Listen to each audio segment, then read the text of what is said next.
এই ছবি আপনারা সরাসরি দেখছেন নৈহাটিতে। নৈহাটির বড়মার মন্দিরে যাচ্ছেন মুখ্যমন্ত্রী মমতা বন্দ্যোপাধ্যায়, সেখানে পুজো দেবেন তিনি। সরাসরি মুখ্যমন্ত্রী মমতা বন্দ্যোপাধ্যায় তিনি নৈহাটির বড়মার মন্দিরে যাচ্ছেন এবং সেখানে পুজো দেবেন তিনি। সরাসরি সেখান থেকে এই ছবি দেখছেন। রুমা পাল আমাদের প্রতিনিধি এই মুহূর্তে রয়েছেন সরাসরি। আমরা দেখতে পাচ্ছি রুমা, মুখ্যমন্ত্রী মমতা বন্দ্যোপাধ্যায়ের হাতে শাড়ি রয়েছে, সম্ভবত দেবীকে নিবেদন করবেন। সরাসরি এই ছবি দেখছি রুমা। দেখো, মুখ্যমন্ত্রী মমতা বন্দ্যোপাধ্যায় এই মুহূর্তে এসে পৌঁছলেন নৈহাটি একদম ঠিক বড়মার মন্দিরের সামনে। কিছুক্ষণের মধ্যেই কিন্তু তিনি ভেতরে প্রবেশ করেছেন এবং জানিয়ে রাখি যে তার হাতে শাড়িও রয়েছে, অবশ্যই মাকে নিবেদন করবেন। এবং এটা ঠিক যে মন্দির কর্তৃপক্ষ খুবই খুশি মমতা বন্দ্যোপাধ্যায় এখানে আসায়, কারণ সব থেকে বলা হচ্ছে এখানে স্থানীয় মানুষজন যারা রয়েছেন, মন্দির কর্তৃপক্ষ যারা রয়েছেন, যে তারা চেয়েছিলেন যাতে মমতা বন্দ্যোপাধ্যায় মুখ্যমন্ত্রী একবার আসুন এই মন্দিরে, এবং সেক্ষেত্রে কিন্তু প্রথমবার তিনি এই মন্দিরে আসছেন এমনটাই তারা জানাচ্ছেন।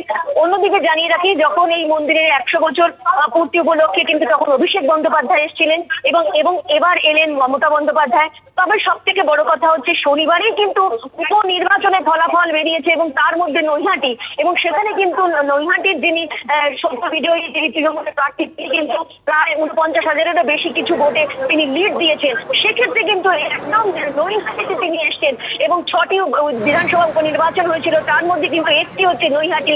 অবশ্যই সেটা কিন্তু আলাদা তাৎপর্য বহন করছে।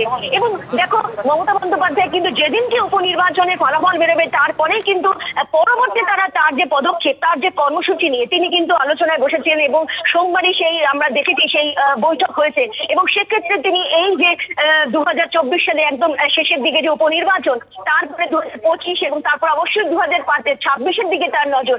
সেক্ষেত্রে কিন্তু তিনি মানুষের মধ্যে সংযোগ তৈরি করতে এবং মানুষের সঙ্গে যোগাযোগ রাখতে কিন্তু প্রতিবারই কিন্তু তিনি সবসময় সচেষ্ট। সেক্ষেত্রে কিন্তু তার যে দলের যে মানুষজনকে, দলের যে নেতৃত্ব এবং কর্মী সমর্থকদের কিন্তু সেই বার্তাই দিয়েছেন। এবং সেক্ষেত্রে এই নৈহাটির বড়মার মন্দিরে তিনি এসছেন, পুজো দেবেন এবং সেক্ষেত্রে তার হাতে শাড়ি রয়েছে, মাকে নিবেদন করবেন। এবং তার সঙ্গে এটাও ঠিক, এই যে তৃণমূল কংগ্রেসের এবং মমতা বন্দ্যোপাধ্যায় যে একটা সময়সীমা দিতে দিয়েছেন যে মানুষের সাথে মানুষের পাশে গিয়ে দাঁড়াতে হবে, সেক্ষেত্রে যে কর্মসূচি, সেক্ষেত্রে বলা যেতে পারে যে এই যে আগাম বার্তা, সেই বার্তারও কিন্তু এটা একটা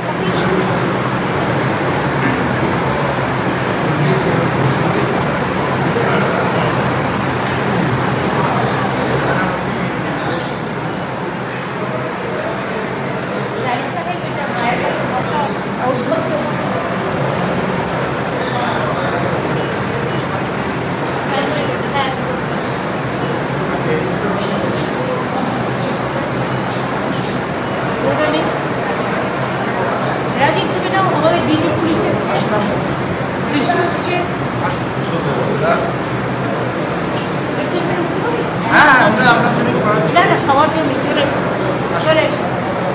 এসো।